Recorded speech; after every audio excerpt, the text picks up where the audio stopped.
Estamos vivendo uma hora americana. Sejam bem-vindos ao podcast Hora Americana. Aqui traremos especialistas para conversar sobre diversos temas da história das Américas.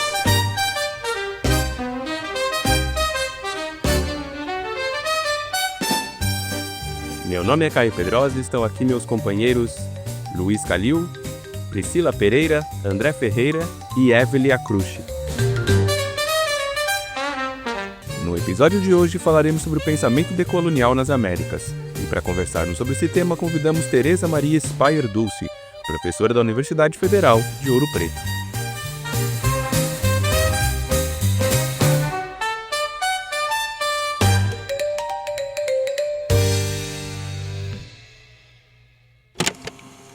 Desde que eu tive conhecimento de que nós íamos receber no Brasil e na capital aqui, do país, em Brasília, esse Congresso Internacional dos Povos Indígenas da América Latina, a primeira questão que me parou assim foi: que papo é esse de América Latina? Essa construção histórica da ideia de um lugar do mundo que é a América Latina, ela é um produto colonial, Escrevendo um texto recente, me ocorreu que a própria coisa de chamar esse continente de América é de uma rendição absoluta a todo o discurso colonialista, porque América vem de Américo, Américo Vespúcio. E quer dizer, veio um veneziano, passou por aqui, pegou uma empreitada na Europa, descobriu o roteiro para chegar aqui e explorar esse continente, e a gente homenageou o cara botando o nome dele num continente assaltado.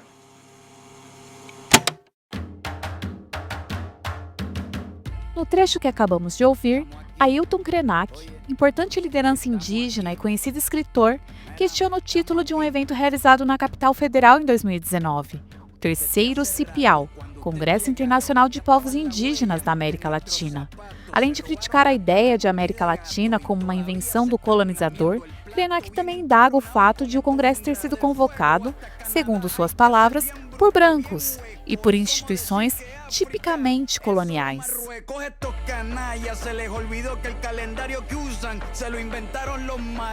O comentário de Ailton Krenak é um bom ponto de partida para o tema deste episódio do Hora Americana, o pensamento decolonial nas Américas.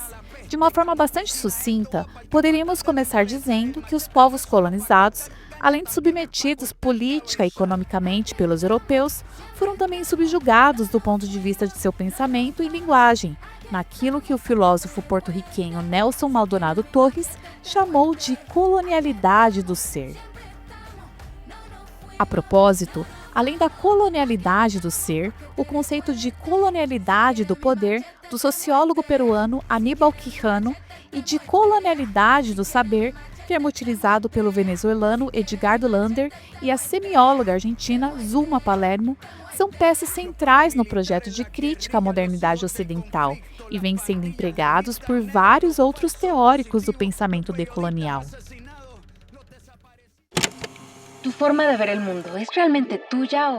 A sua maneira de ver o mundo é realmente sua ou é prescrita pelo sistema? Dizem que as ideias não morrem, mas isso não é verdade. Elas vêm morrendo há mais de 500 anos, e não por causas naturais. O imperialismo europeu e norte-americano destruiu e continua destruindo inúmeras formas de conhecimento e sabedoria comunitária, tanto ancestrais quanto não ocidentais, em favor de um sistema-mundo chamado modernidade. Esse fenômeno é chamado de epistemicídio e continua a permear nossa maneira de compreender a realidade. Este fenômeno se chama epistemicídio e sigue impregnando nossa forma de entender a realidade.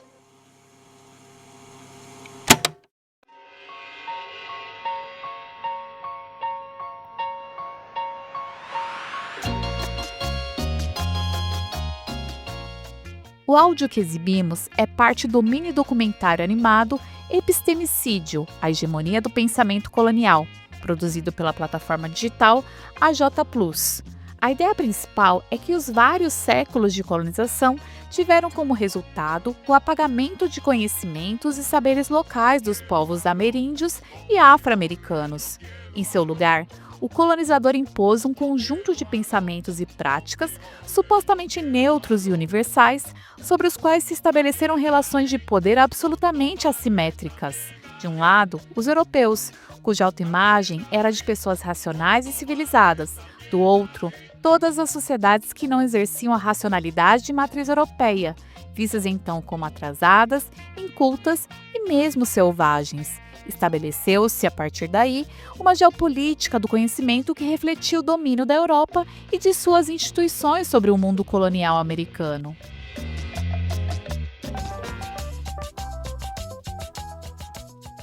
Vale dizer, a simetria das relações entre colonizador e colonizado é fruto daquilo que Walter Mignolo intitulou como diferença colonial, ou melhor, resulta da produção dessa diferença. Segundo esse autor, a diferença colonial é o espaço onde emerge a colonialidade do poder.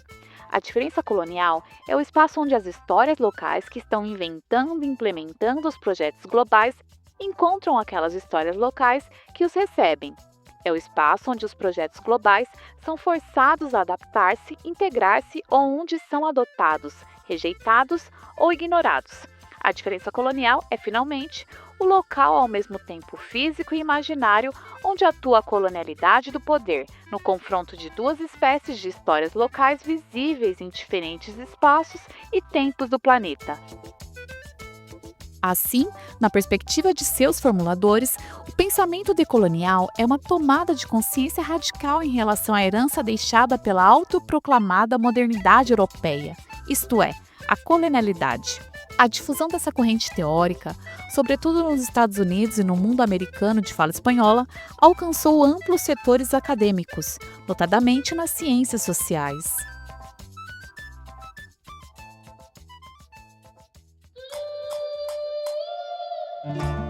Acalmou a tormenta, pereceram.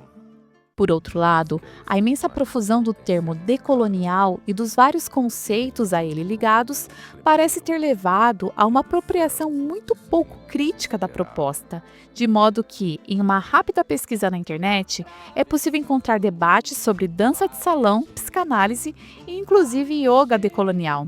Nesse mesmo sentido, ao procurar por música decolonial no YouTube, encontramos uma playlist que começa com Volver a los 17, de Violeta Parra,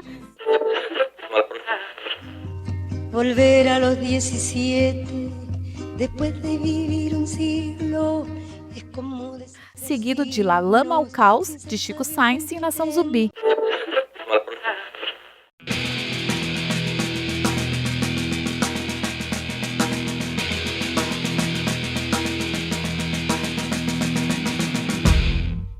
E Diáspora, dos Tribalistas. No Rio Vermelho, no Mar Sagrado, no Center Shopping, superlotado. O que isso quer dizer exatamente? Para falar do pensamento decolonial nas Américas, de suas diferentes vertentes e dos usos e abusos dessa ideia, o Hora Americana recebe hoje Teresa Maria Speyer Dulce, professora da Universidade Federal de Ouro Preto, a UFOP, e da Universidade Federal da Integração Latino-Americana, a UNILA. Vamos agora à dica do episódio. Meu irmão, sem irmã.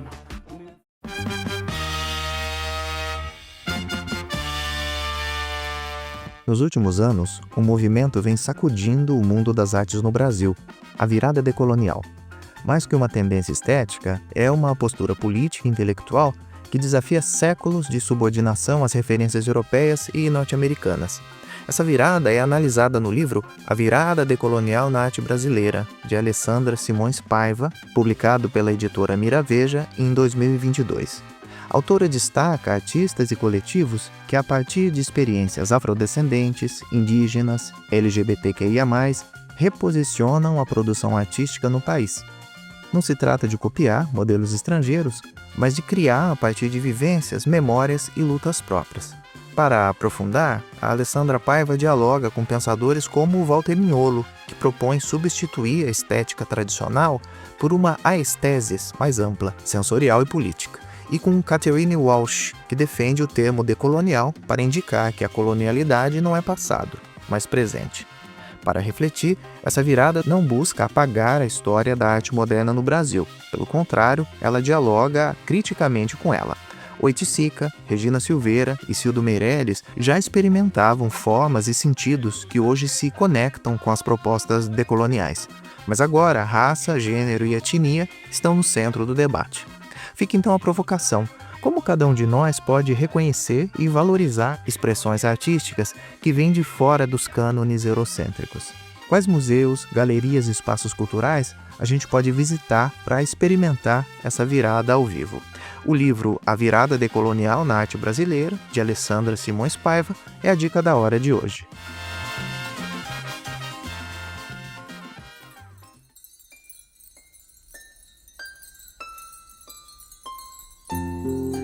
Você está ouvindo o Hora Americana.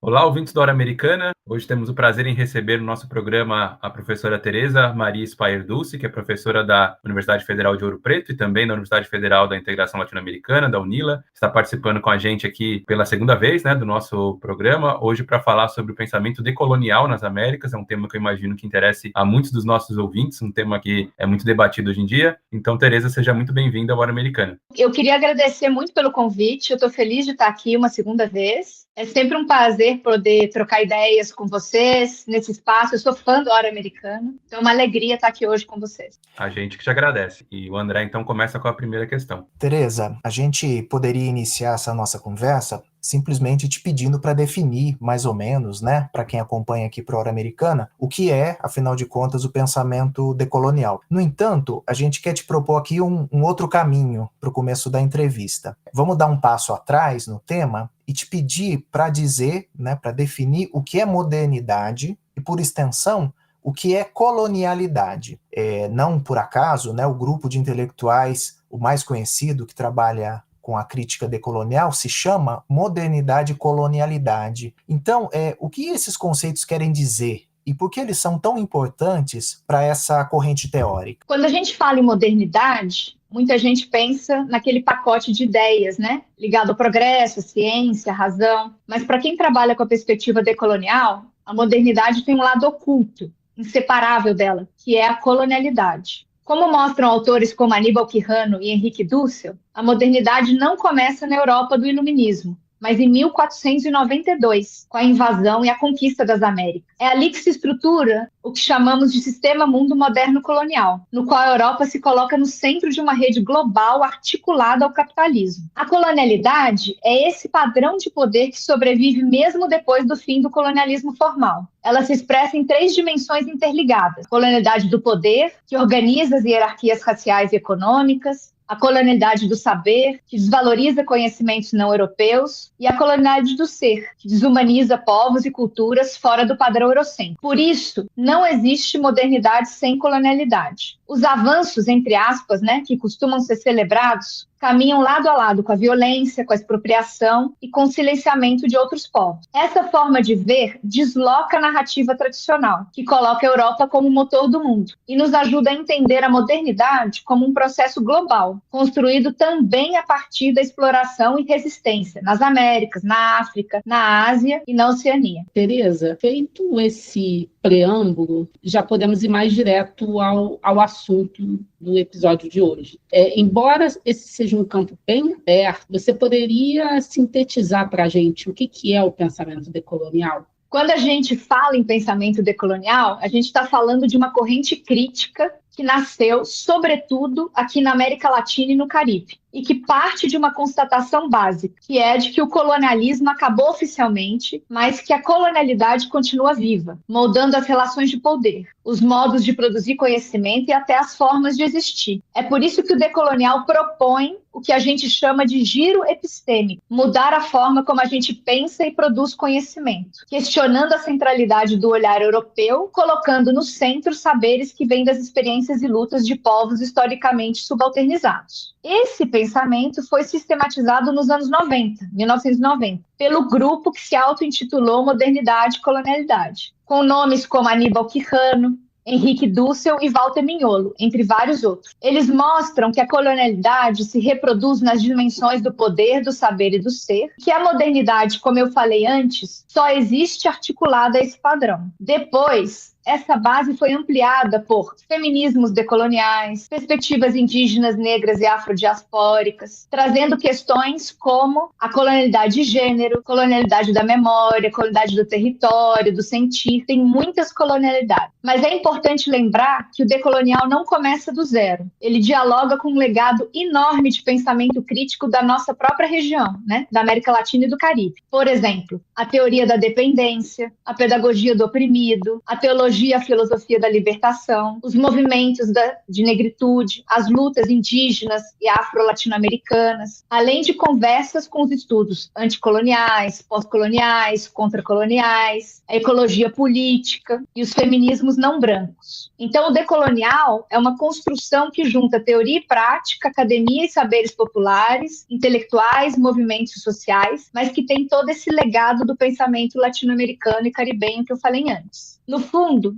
o decolonial parte da ideia de que o conhecimento não é neutro nem universal, ele é sempre situado. E, se a gente quer entender o mundo e transformá-lo, precisa colocar em diálogo saberes acadêmicos e saberes tradicionais, valorizando as narrativas que vêm de lugares não hegemônicos. Mais do que uma teoria, né, mais do que um pensamento, é um jeito de olhar, de pesquisar, de agir, que reconhece a persistência da colonialidade e aposta na construção de futuros outros, a partir do sul global. Bom, Tereza, você já comentou agora nas primeiras perguntas que existe uma relação intrínseca, né, entre modernidade e colonialidade, e nesse caso a modernidade está muito associada ao nosso continente, à descoberta da América, a conquista, a colonização dos indígenas, e não dá para separar uma coisa da outra, como você mesmo falou, porque seriam partes de uma mesma questão, né? Não daria para separar esses eventos do que seria uma modernidade europeia, porque isso está totalmente relacionado. Pensando nisso,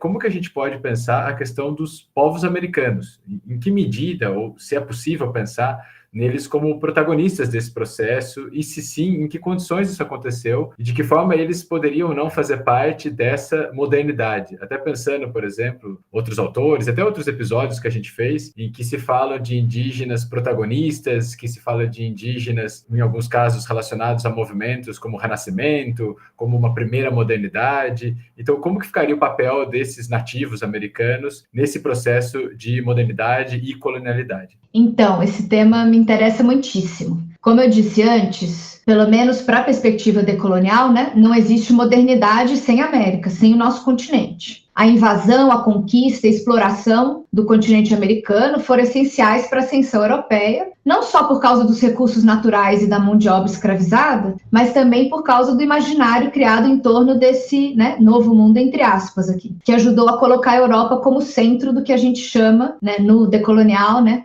do sistema mundo moderno colonial. E aqui é importante lembrar que as Américas funcionaram como um verdadeiro laboratório dessa modernidade. Foi aqui que se testaram as formas de exploração econômica, de dominação política e hierarquização racial, que depois seriam exportadas para outras partes do planeta. Os povos americanos participaram desse processo, mas sempre em condições profundamente desiguais, atravessadas por violência, expropriação, subalternização, etc. Mas isso não quer dizer que eles não tenham sido apenas vítimas passivas, né? Houve, desde o início, resistências indígenas, negras, mestiças, quilombolas, movimentos comunitários que contestaram essa centralidade europeia e criaram formas próprias de existir, de negociar e de enfrentar o poder colonial. Esse protagonismo é paradoxal. Ele não se dá em pé de igualdade, mas na condição de quem está lutando para sobreviver e transformar. Como diz Henrique Dussel, a modernidade não começa na Europa para depois chegar à América, chegar aqui entre aspas. A modernidade nasce justamente nesse encontro-colonização, encontro-colonização. E o nosso continente está no núcleo da sua própria origem.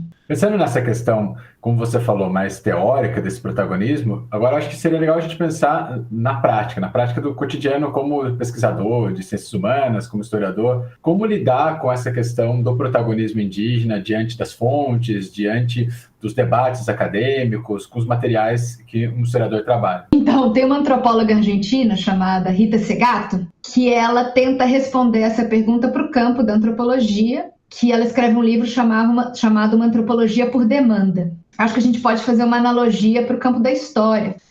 O que significaria uma história por demanda, né? E aí ela vai dizer da importância dos movimentos sociais e ela foca na questão indígena. Só que para pensar a questão indígena a partir dos aportes do decolonial, né, e fazer uma pesquisa, primeiro é que tem que ser uma pesquisa em parceria com aquelas comunidades, com esses povos, com esses grupos. A outra coisa é que tem que mudar a lógica de como que a gente lida com as nossas fontes, inclusive ampliando a produção de fontes numa perspectiva, por exemplo, atualmente, né, da história do tempo presente, trabalhando, por exemplo, com história digital, etc. Outra coisa é uma metodologia que descentralize mesmo, que faça isso que eu falei recente do giro epistêmico, que repense a produção do conhecimento e todo o papel, o poder que está na mão das universidades. Então, as perguntas têm que ser outras, as fontes têm que ser outras, os métodos têm que ser outros. E não é fácil fazer pesquisa em história,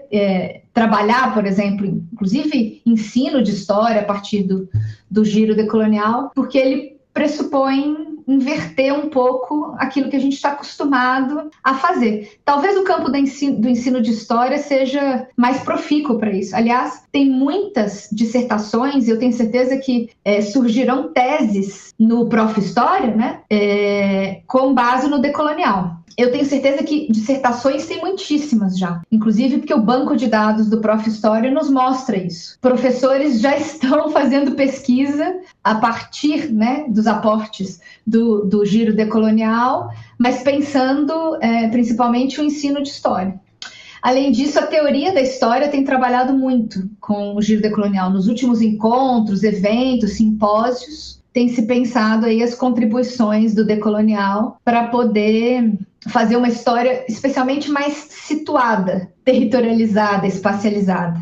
Eu falei que não é fácil fazer isso porque uma das críticas que eu tenho à apropriação do decolonial no Brasil é que tem uma diferença muito grande entre o que se propõe como discurso e a prática, porque o decolonial está na moda, e aí tem uma diferença enorme entre o que as pessoas professam e aquilo que elas põem na prática, seja no ensino, na pesquisa, na extensão. E eu acho que um dos caminhos para poder ter um rigor maior é voltar para os autores e autoras chaves do pensamento decolonial, ler isso com calma, entender de fato esses conceitos. O decolonial é cheio de neologismos, então tem que entender esses neologismos, o que eles significam, para que eles estão aí, e usá-lo com muito cuidado. Eu diria, um conselho é usar o decolonial com moderação, porque eu tenho visto que muita gente fala do decolonial, seja isso em todos os campos, assim, ensino, pesquisa e extensão, sem ter lido de fato e sem ter visto, sem ter percebido esse legado anterior, né? Quais são essas perspectivas anteriores que moldaram o decolonial? Ele não nasceu do nada, né? Ele tem uma história e ele está, eu vou tratar disso mais para frente, mas ele está baseado no pensamento crítico latino-americano.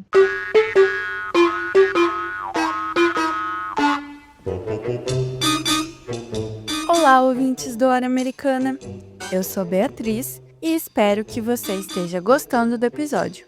Estou passando aqui para te lembrar que no nosso Instagram e também no nosso canal do YouTube, @Hora Americana, temos diversos outros conteúdos, como mais informações sobre o convidado, dicas de leitura, músicas do episódio, indicações de filmes e muito mais.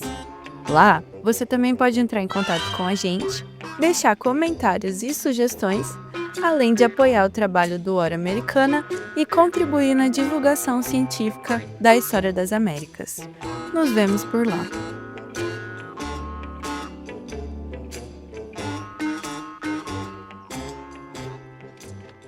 Tereza, aproveitando um pouco o gancho da discussão sobre modernidade, o papel da América dentro desse processo, a imposição do pensamento e da cultura europeia durante o período colonial acabou naturalizando um conjunto de símbolos e valores que compõem o que chamamos de eurocentrismo. Porém, só foi possível disseminar a modernidade como algo exclusivamente europeu por meio da construção de assimetrias sociais e culturais que passavam pela ideia de raça.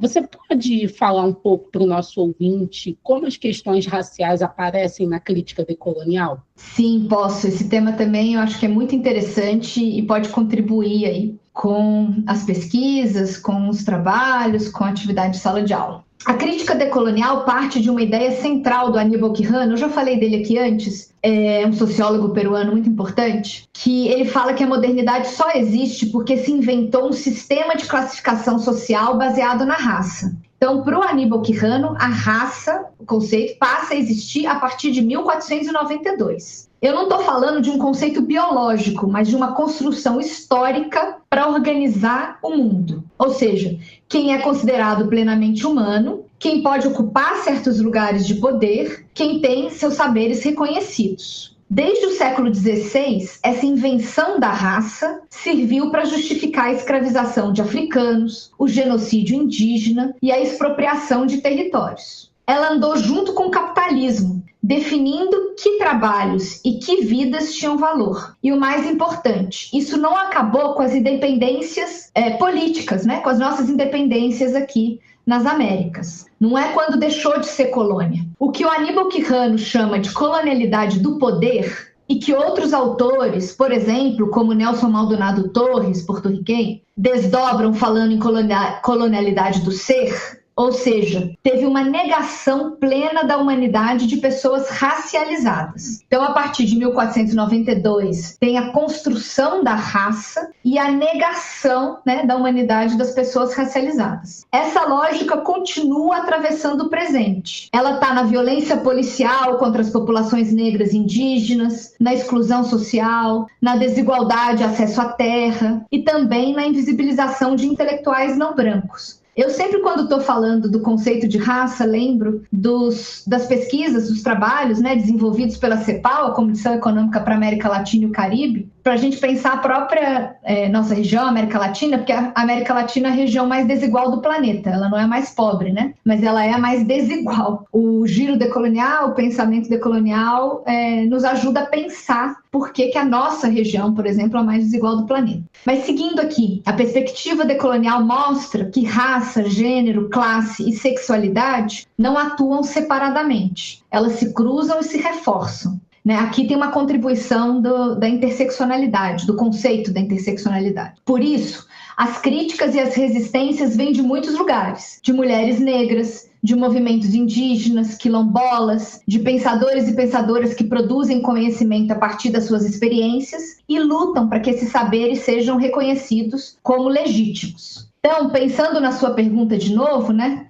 Como as questões raciais aparecem na crítica decolonial, na verdade, é a base do pensamento decolonial. E eu acho que é a principal contribuição também. Não existe pensamento decolonial sem a ideia de raça, a partir de 1492, né? E eu acho que é por isso também que o pensamento decolonial está na moda na América Latina e Caribe, mas no Brasil. É por isso também que o pensamento decolonial está na moda nos Estados Unidos, porque dá uma centralidade para a raça que outras teorias, que outras escolas de pensamento, etc., não davam antes, ou pelo menos não davam da mesma forma.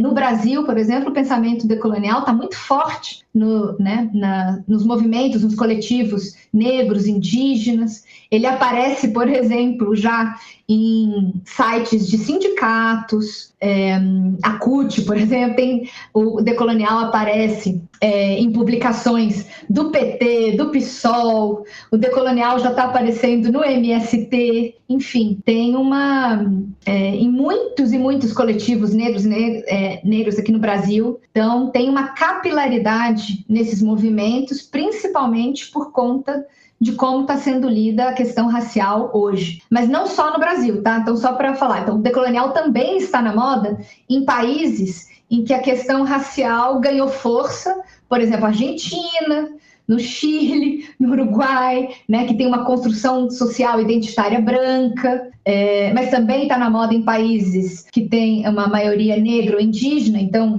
ele tem uma base andina muito forte, né? O pensamento andino foi fundamental para autores como o Aníbal Quijano, mas também é forte em países como a Colômbia, como Venezuela, enfim, em países que a questão racial se faz mais presente pela força dos movimentos sociais, inclusive em questão numérica, o decolonial está na moda, mas também está na moda em países em que houve uma negação da história indígena ou da história negra, né? Uma construção social, nacional, identitária mais branca, como é o caso do Chile ou da Argentina. Bom, Tereza, depois da gente passar por esses temas mais históricos, mais as definições aí desses conceitos, a gente queria te pedir para esclarecer uma série de mal-entendidos que acontecem quando a gente trata desse assunto, né? Muitas vezes, conceitos como pós-colonial, anticolonial, descolonial e decolonial, entre outros, são usados de forma indistinta, como se fossem a mesma coisa, né? Existe uma grande confusão sobre esses termos, né? Você pode fazer uma espécie de genealogia, sintetizar um pouco o que significa cada um desses termos? Claro, posso. E queria dizer que eu fiquei muito feliz com essa pergunta. Eu acho que ela é uma das perguntas mais importantes aqui da entrevista. Por quê? Porque é muito comum a gente ver esses termos sendo usados como se eles fossem sinônimos. Mas eles têm histórias e agendas diferentes. Ainda mais para a gente do campo da história, eu sinto que a mistura entre esses conceitos gera anacronismos muito perigosos. Então, eu vou pedir licença aqui para falar de cada um desses conceitos, para poder fazer essa genealogia mesmo. O anticolonial vem diretamente das lutas políticas contra o colonialismo, sobretudo, né, na África, Ásia e no Caribe. O Caribe é uma zona fundamental aqui para pensar o anticolonial. Isso ao longo do século XX, né? Na primeira e segunda metade do século XX. É o pensamento que acompanha e alimenta processos de independência e de autodeterminação, com nomes como Frantz Fanon e Aimé Césaire. É um pensamento profundamente engajado com a ação política e com a crítica às estruturas coloniais ainda em funcionamento durante e após as independências. Aqui eu queria fazer um parênteses. É muito comum o Frantz Fanon ser usado para se referir ao decolonial, ao contracolonial, etc. E aí é um anacronismo grande. O que, por exemplo, pessoas que seguem o decolonial podem dizer é que elas se inspiraram, né, em Frantz Fanon. Mas o Frantz Fanon, obviamente, não era decolonial. A mesma coisa para Lélia Gonzalez, que está muito na moda, né? A Lélia não foi decolonial, o decolonial nem existia quando a Lélia produziu.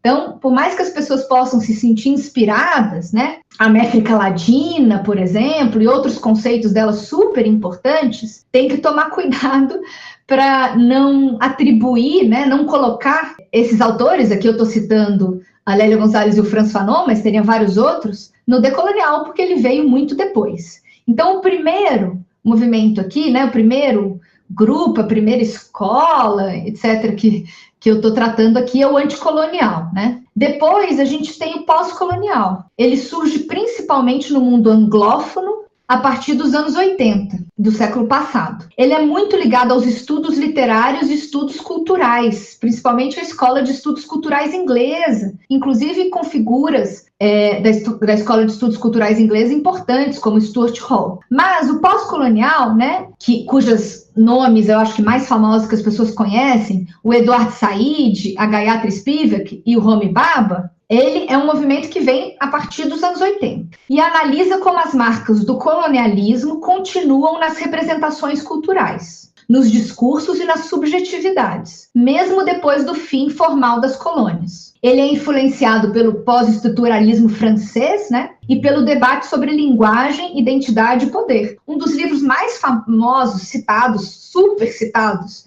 do pós-colonial é o da Spivak, Pode o Subalterno Falar. E aqui é importante ver como o pós-estruturalismo francês foi importante na própria formação da Spivak, né? O pós-colonial, ele tem um fluxo muito grande, né, entre os intelectuais e as intelectuais indianos, mas também muitos deles e delas atuaram nos Estados Unidos. Isso é uma outra coisa relevante aqui. Depois, a gente tem uma confusão aqui entre o termo descolonial e decolonial. Eu vou tentar diferenciar os dois aqui. Então, primeiro, o descolonial, com S, é o termo mais amplo e usado em vários contextos latino-americanos e caribenhos para se referir a processos de descolonização de práticas, instituições e saberes. Ele pode aparecer tanto em movimentos sociais, a Via Campesina, por exemplo, eu citei já aqui MST, eu já citei CUT, partidos políticos, né? Quanto em projetos políticos e educacionais. Por exemplo, tem um movimento grande de descolonização das universidades.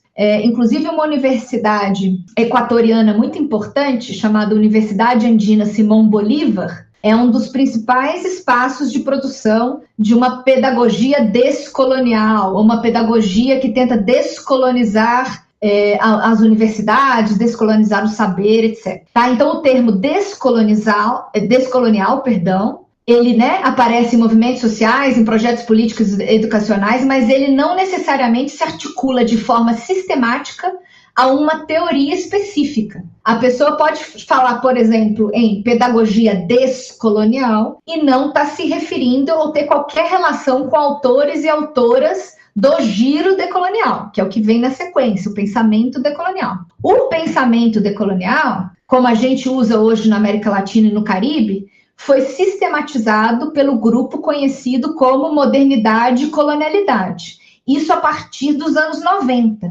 Inclusive, parte do grupo modernidade e colonialidade antes se colocavam no grupo pós-colonial. Vários dos autores e das autoras que hoje se chamam decoloniais faziam parte do grupo pós-colonial antes. O que diferencia o pós-colonial e o decolonial é a centralidade da América, do continente americano, da conquista, e do que eu falei para vocês do conceito lá do Aníbal Quijano de colonialidade do poder, a ideia de raça, né? Para o pós-colonial, e o pós-colonial vem, como eu falei, dos estudos subalternos, indianos, etc., a América não é o centro, né, dessa teoria, dessa escola. Para o decolonial, sim. Para o decolonial, a partir de 1492, tem a invenção do conceito de raça, e ele é central para o mundo inteiro. Mas é importante dizer aqui que muitos que hoje se consideram decoloniais, antes faziam parte do pós-colonial. Teve uma ruptura aí.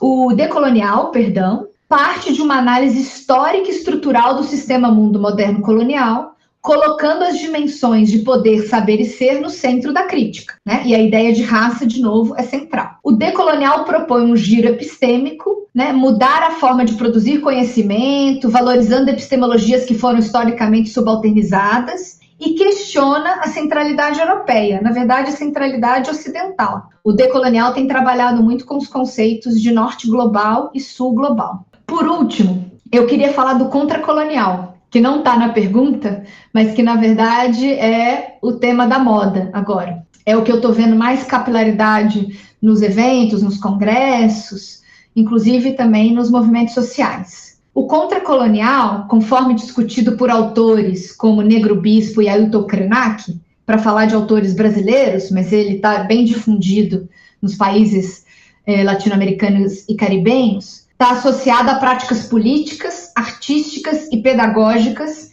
enraizadas nas lutas concretas de povos e comunidades, especialmente indígenas, quilombolas, ribeirinhas, camponesas. Diferente do decolonial, que se consolidou como um campo teórico e acadêmico, o contracolonial, que é bem recente, eu diria inclusive que é da pandemia para cá, né? Então, tem poucos anos aí o contracolonial, ele é mais insurgente e situado, priorizando a ação direta, a defesa radical da autonomia, do território, da memória e das próprias formas de vida. Esses campos, eles se dialogam, eles se cruzam e, às vezes, eles se tensionam também. Entender essas diferenças é importante, porque quando a gente usa tudo como sinônimo, a gente perde a riqueza e a precisão do debate. E um exemplo que eu queria dar aqui tem a ver com a universidade, o papel da universidade. O decolonial, por exemplo, né, muitos autores e autoras que produzem teoria, né, no campo decolonial estão associados às universidades. inclusive universidades do norte global, que é um dos problemas graves aí, na minha opinião. Boa parte desses autores e essas autoras estão vinculados a universidades nos Estados Unidos, produzem primeiro em inglês, então a gente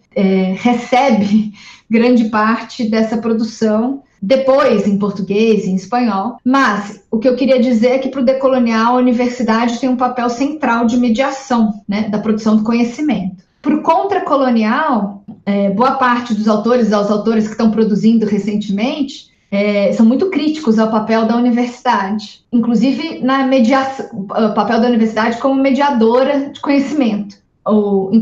Um dos argumentos centrais é que boa parte das pesquisas que são feitas na universidade, por exemplo, com os povos subalternizados, não são feitas em parceria com, né? São pesquisas que, mesmo que tenham um discurso mais aberto, o que eu diria de mais contra-hegemônico, descolonizador, boa parte dessas pesquisas seriam um exemplo de expropriação intelectual. As assimetrias entre a universidade, por exemplo, e os movimentos sociais seriam tão grandes que eles desafiam um pouco a lógica, os contracoloniais, né, do papel da universidade e como um dos principais locais de produção do conhecimento. E eu tenho visto muitos manifestos nesse sentido, assim, que a universidade, ela o principal espaço, né, de mediação.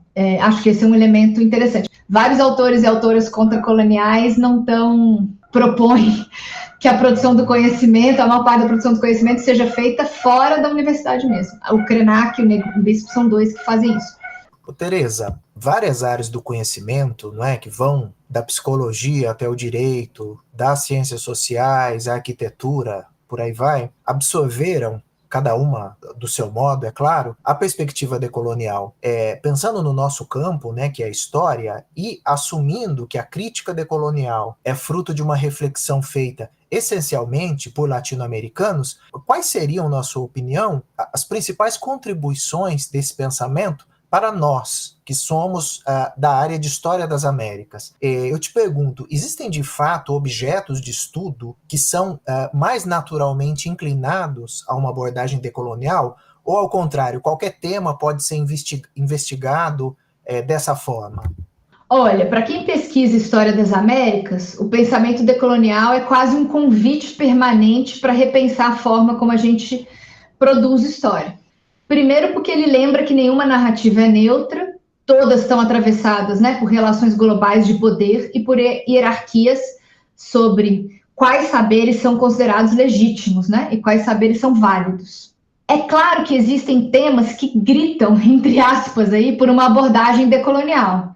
Eu tenho visto isso, eu mencionei aqui o Prof. História, eu mencionei os congressos últimos de teoria, eu tenho percebido, né, que tem alguns temas que tem mais gente incorporando os marcos teórico-metodológicos do decolonial. Quais são esses temas? A escravidão e as diásporas africanas, as resistências e cosmologias indígenas, a história das fronteiras e dos deslocamentos forçados, as políticas de expropriação de terras e territórios, né, que são todos temas centrais para o nosso campo de História das Américas também.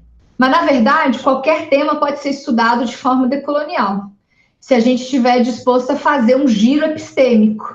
Eu estou reiterando essa coisa do giro epistêmico aqui nas respostas. O que seria esse giro epistêmico?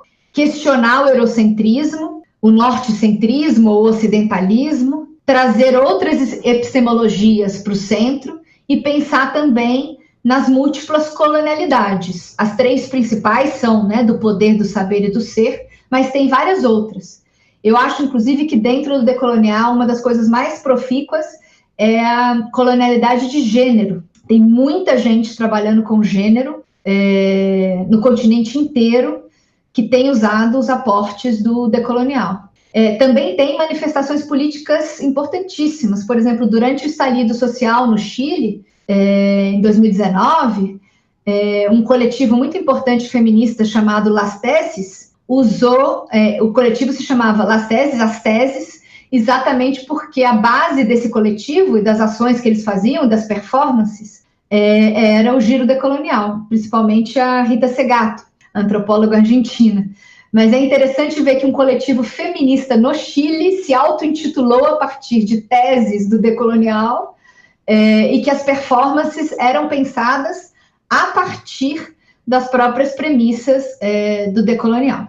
Agora, as contribuições, né, para o campo de história da América, eu acho que não é só sobre objeto, né, mas é também sobre método. Que fontes a gente escolhe, em que línguas lemos e citamos. Um dos conceitos mais operacionalizados no decolonial é o da geopolítica do conhecimento. E a geopolítica do conhecimento ajuda a gente a entender por que, né, o norte global costuma produzir teoria e a gente costuma consumir essa teoria, por que nós, por exemplo, somos mais estudo de caso, né? Por que os nossos teóricos, as nossas teóricas não são tão citados, por exemplo, nos Estados Unidos, ou seja, essas assimetrias na produção do conhecimento entre norte e sul global. Então, eu repito, né? Que fontes a gente escolhe, em que línguas lemos e citamos, quem é reconhecido como produtor de conhecimento, que experiências ficam de fora quando seguimos apenas o cânone europeu ou ocidental. Incorporar essa perspectiva decolonial na história das Américas é deslocar o olhar, mas também é abrir o campo para múltiplos centros de produção de sentido, inclusive de populações, sobre as populações subalternas, né?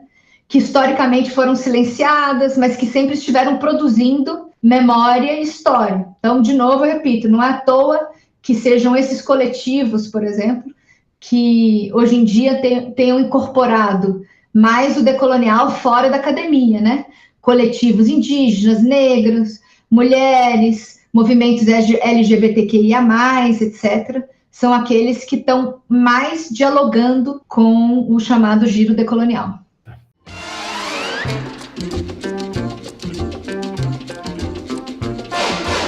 Você está ouvindo o Hora Americana.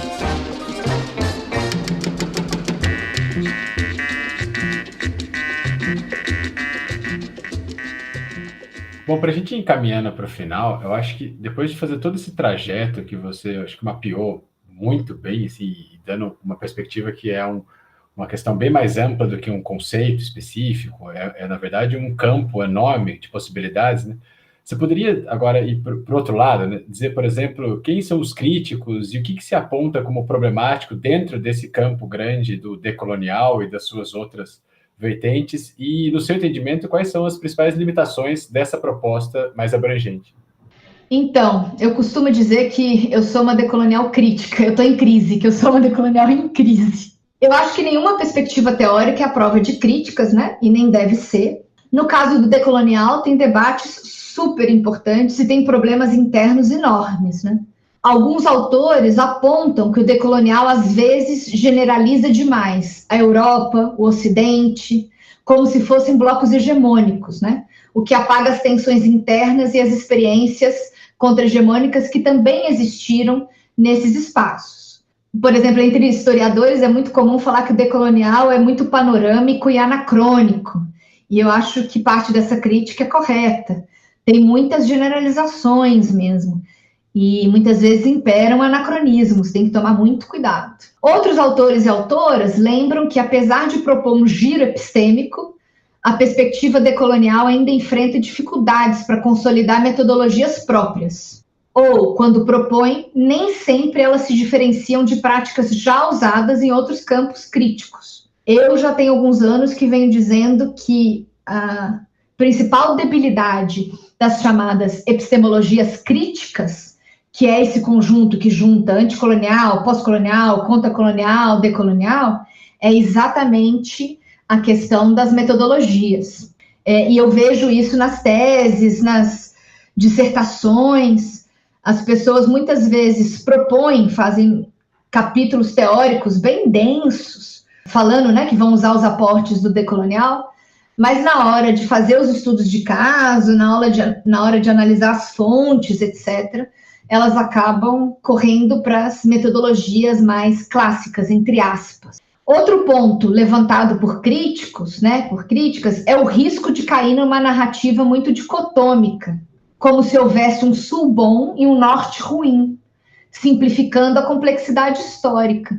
E eu sempre dou o exemplo também para a gente tomar cuidado, não cair nas narrativas dicotômicas, inclusive com relação, não cair nas dicotomias, né, inclusive com relação aos clássicos. A gente pode criticar o eurocentrismo, mas a gente tem que tomar cuidado para não jogar os clássicos no lixo. Então eu defendo ainda o estudo e a valorização dos clássicos, inclusive europeus.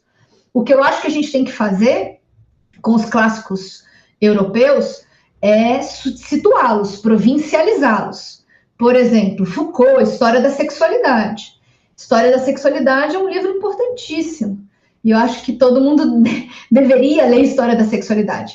Mas a gente tem que lembrar que não é a história da sexualidade da humanidade, não serve para o mundo todo, né? Quando eu falo em provincializar e situar, situalizar Foucault na França, situalizar as fontes que ele usou, né? Então, localizar Foucault, estou dando esse exemplo aqui, eu acho que nos ajuda muito incorporar criticamente os clássicos. Então, quando a gente faz uma crítica ao eurocentrismo, seria nesse sentido. Mas eu diria que muitas pessoas que se dizem, né, decoloniais, que seguem o decolonial, costumam muitas vezes ter uma crítica exagerada ao que é produzido no norte global, ao que foi produzido na Europa, essa coisa mesmo, sul bom e norte ruim. E eu acho que isso, de fato, simplifica muito. Não ajuda, não contribui para nada, na verdade. Além disso, eu acho que com a popularização, né, dessas chamadas epistemologias críticas, pós-colonial, anticolonial, decolonial, contracolonial, mas agora falando no caso do decolonial, o termo também tem sido usado de forma superficial, virando quase um selo para legitimar trabalhos sem compromisso real com seus fundamentos. Eu escrevi um artigo com um colega, Léo Nami, da arquitetura, professor da UFBA. O título dele a gente fez de propósito para provocar. O título é "Às vezes é feio, mas está na moda. Potências, adições e limites decoloniais". E nesse artigo a gente chama atenção exatamente para isso, para a importância de manter o rigor teórico e metodológico, para que o decolonial não se esvazie, né, e siga como um campo vivo, autocrítico e aberto ao diálogo, né, inclusive com as outras tradições. Nesse artigo, a gente até abre o artigo de uma forma diferente de como normalmente as pessoas fazem artigos científicos, com 4 cenas, como se fosse 4 takes de um filme. E uma das cenas que a gente brinca no artigo, provoca, é de uma propaganda que a gente recebeu durante a pandemia de uma yoga decolonial. Ou seja, um esvaziamento completo do termo, né, do giro. Enfim, então, aí a gente tentou problematizar isso. Quando eu digo que eu sou uma decolonial em crise, eu estou dizendo que eu reconheço que tem muitos problemas, inclusive críticas que marxistas fazem. Marxistas, em geral, tendem a criticar com muita veemência as epistemologias críticas. Eu acho que muitas dessas críticas são bastante pertinentes. E para o decolonial sobreviver à moda, vai ser necessário incorporar essas críticas e construir outras formas, né, de inclusive, habitar o mundo acadêmico.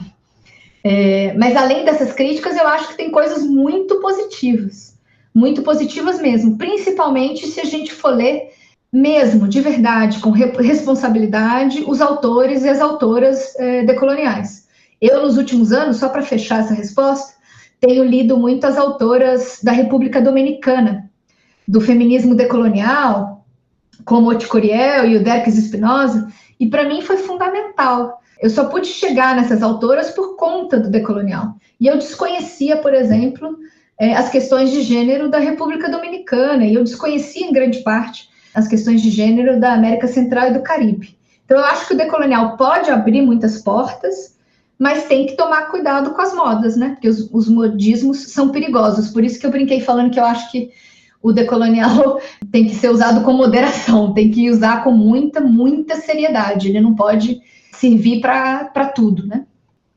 Ótimo, Tereza. Mas até pensando nisso, né, nesse uso do termo, né, como esse conceito coringa, né, às vezes ele é tratado como uma moda, né, uma moda acadêmica. mas é preciso também tomar um cuidado com isso, né? Porque o marxismo, por exemplo, nos anos 60 e 70, na academia latino-americana, foi hegemônico e não era chamado de moda, né? A mesma coisa a gente pode dizer do pós-estruturalismo a partir dos anos 80. Então, pensando nesse sentido, como que você vê a absorção, né, a chegada da perspectiva colonial aqui no Brasil, né? E pensando, né, que é uma vertente que muitas vezes é mais ligada ao mundo hispanófono, né? Então, como que você vê a universidade brasileira, como que ela está se engajando nesse debate, se ela está, de alguma forma, recalcitrante, né, resistente aí a esse debate em torno desses conceitos, dessas ideias? Então, essa pergunta é muito boa, porque se tivessem gravando esse podcast com alguém na Argentina, no Chile, na Colômbia, na Venezuela, em qualquer outra parte do nosso, né, da nossa região, da América Latina e do Caribe, talvez a resposta fosse diferente, porque tem uma circulação muito grande dos textos em espanhol e uma capilaridade maior. Eu percebi, desde que eu tenho trabalhado com decolonial, de 2011, quando eu me tornei professora na Universidade Federal da Integração Latino-Americana, da UNILA, que eu escutava falar sobre o decolonial nos corredores, eu percebi que no Brasil ainda tem uma barreira com relação à questão linguística. Então, várias pessoas, no lugar de lerem aqui no Brasil Aníbal Quijano direto, ou textos dele que não estão traduzidos, vão ler comentadores, né, que é um dos problemas também. Mas, tratando especificamente da pergunta que vocês fizeram, né, no Brasil o decolonial chegou envolto em disputas e resistências. Ele veio muito fortalecido, eu acredito, pelo impacto dos movimentos andinos, dos movimentos políticos, principalmente na Bolívia e no Equador, e aqui eu estou falando das novas constituições, da Constituição de 2008 no Equador e da Constituição de 2009 da Bolívia, né, o conceito de bem viver, o conceito de natureza como sujeito de direitos. O decolonial chega aqui no Brasil, então, por um lado, vinculado a esse pensamento andino e o movimento social indígena andino. Inclusive, se vocês quiserem olhar depois, tanto partidos políticos aqui no Brasil, como PT, PSOL, eu já falei da CUT, MST, já tem incorporado nos seus textos o conceito de bem viver e muitas vezes de decolonial, e vinculado aí ao movimento indígena. Então, por um lado, o decolonial veio para o Brasil por conta da força, eu diria, do movimento indígena andino. Por outro lado, o decolonial foi muito bem recebido na academia brasileira por conta do que eu já falei antes, né, da centralidade do conceito de raça. E aí os movimentos sociais aqui no Brasil, principalmente os movimentos sociais antirracistas, incorporaram muito o decolonial. Mas vocês têm razão, né? Ele é uma vertente que nasceu e se desenvolveu na América hispanófona, né? E aí essas fronteiras e essas barreiras linguísticas e culturais, elas foram sendo rompidas aos poucos. Então, eu diria que no começo tinha até uma certa resistência por parte de campos teóricos já mais fortes aqui, né? Como já está na própria pergunta que vocês fizeram, como o marxismo, o pós-estruturalismo, né? Então, tinha uma certa resistência, mas essa resistência foi vencida rapidamente por conta da força dos movimentos sociais. Inclusive, eu diria que a demanda dos movimentos sociais fora da universidade pautou o decolonial na universidade. Muitos colegas que trabalham já há alguns anos com decolonial me disseram que foi a partir da militância deles e delas fora da universidade, que eles tiveram acesso aos primeiros textos decoloniais, autores, discussões, etc., e que, dos movimentos sociais, eles passaram a incorporar isso nas suas atividades docentes, por exemplo. O boom do decolonial no Brasil, ele é a partir de 2010. Nos demais países da América Hispana, é a partir dos anos 2000. No Brasil, a partir de 2010. Então, a gente teve um gap, teve um tempo aí, circulou mais entre os países hispânicos primeiro e depois aqui no Brasil. Eu também acredito que tem a ver com os governos de esquerda, né, aqui no Brasil, o governo progressista, A onda rosa latino-americana, né, dos governos progressistas, contribuiu para a circulação das epistemologias críticas como um todo, mas o decolonial, não só aqui no Brasil, como nos demais países também. Então tem uma vinculação aqui com esses governos do chamado socialismo do século XXI, governos progressistas, do começo dos anos 2000. Mas, né, para falar assim, decolonial com peso no Brasil, a partir de 2010. E mesmo na pandemia, já dava para perceber que o contracolonial estava ganhando espaço do decolonial. Então, essa moda do decolonial, eu acho que ela foi mais forte no Brasil por 10 anos. Não foi tão longa assim. Mas, enfim, eu acho que nos últimos anos essa perspectiva foi ganhando mais visibilidade, né? Em parte pelo trabalho de tradução e difusão feito por pesquisadores e pesquisadoras daqui. Eu mesma já traduzi textos do espanhol para o português do Giro Decolonial, de autores e autoras decoloniais. Eu estou vinculada a revistas acadêmicas que a gente está fazendo um esforço de traduzir textos do português para o espanhol e do espanhol para o português, para circular mais. Embora seja, né, a gente, ainda mais quem é da área de História da América, a gente milite por uma circulação dos textos em português e em espanhol entre os países, ainda tem certa resistência, tem a ver com o mercado acadêmico também. Enfim, mas eu acho que essa circulação de textos, esses eventos, teve uma proliferação de eventos, congressos decoloniais, etc. Essa moda decolonial, ela nem sempre foi acompanhada do mesmo cuidado conceitual com que ela foi formulada. Tem uma diferença muito grande entre a formulação, né, os textos, o que é produzido teoricamente no decolonial, e a prática mesmo. E aí que eu acho que entra o alerta que essa conversa hoje aqui nossa nos permite, que é o que o decolonial não é uma moda no sentido passageiro ou vazio, não deveria ser pelo menos, assim como não foi moda quando o marxismo nos anos 60 e 70 ou pós-estruturalismo nos anos 80 tiveram grande força na academia. Eu não acho que é uma moda passageira. Eu acho que é uma moda que veio para ficar, mas que inclusive já está sendo, em certa medida, suplantada pela moda seguinte, que é o contracolonial, mas ela veio para ficar, porque eu acho que tem contribuições grandes mesmo, desse pensamento latino-americano produzido aqui, né, desses autores e dessas autoras decoloniais, principalmente daquelas que produziram aqui. Eu tenho feito um esforço de reler a primeira geração do decolonial, o Aníbal Quijano, o Henrique Dussel, a Catherine Walsh, né, que é estadunidense, mas radicada há décadas no Equador, o Immanuel Wallenstein, estadunidense também, e vários outros autoras e autoras de uma primeira leva, assim, inclusive para poder fazer uma crítica mais contundente, eu acho. Mas voltando ao tema, né, da moda e como é que ele está aqui no Brasil, eu acho que o que existe, na verdade, são disputas políticas e epistemológicas pelo que pode ou não ser dito, lido e valorizado dentro e fora da universidade. Então, eu entendo que essas modas não diminuem o valor daquilo que foi produzido e da potência epistêmica mesmo, mas tem que ter cautela, porque não dá para aplicar, entre aspas, o decolonial em tudo, né? E aí eu acho que a gente tem um desafio duplo.